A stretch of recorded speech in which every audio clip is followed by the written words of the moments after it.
ГСП онлайн. Городские новости сейчас.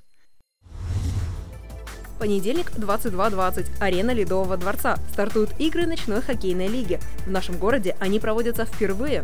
Участвуют сборные из Ухты, Яриги, Водного и Сосногорска. Всего 8 команд. Играют те, кто по возрасту не прошел в дивизион ветеран, а по здоровью в мастера. Поэтому и правила здесь несколько мягче. Запрещена силовая борьба. Многие из команд созданы или обновлены специально к НХЛ. Практически все новые команды. Люди начали играть буквально 2-3 года. Бросили пить, курить и встали на коньки.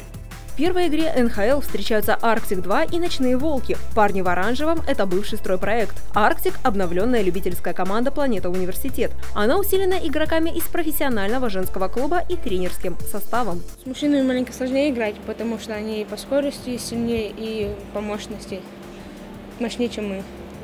А с тренерами играется хорошо, так как они знают, как мы играем, и смогут с нами сыграться.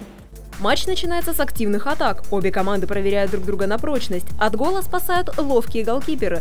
Несмотря на игровой кураж, на ледовой арене практически нет нарушений. Конечно, подавались, они же слабый пол. Приходится не толкаться, то есть не проявлять грубую мужскую силу как таковой. Это же игра мужская вроде как.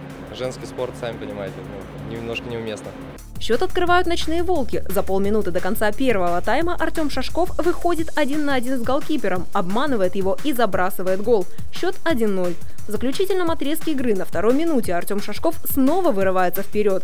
Защитник Арктик безуспешно пытается отобрать шайбу. Точный удар по воротам увеличивает разницу в счете. Павел Пахомов приносит третий гол. Итог 3-0. Победа за Ночными Волками. Первая игра в сезоне, она всегда такая, тем более мы вот только собрали команду.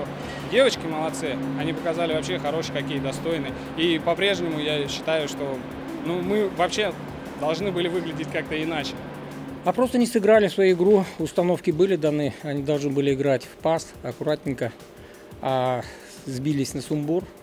Все-таки играли против взрослых мужчин, скажем так, которые ни в чем не уступали. Игры в рамках ночной хоккейной лиги продолжатся до апреля. Следующий матч Арктик-2 проведет 24 ноября. Их соперник пока неизвестен.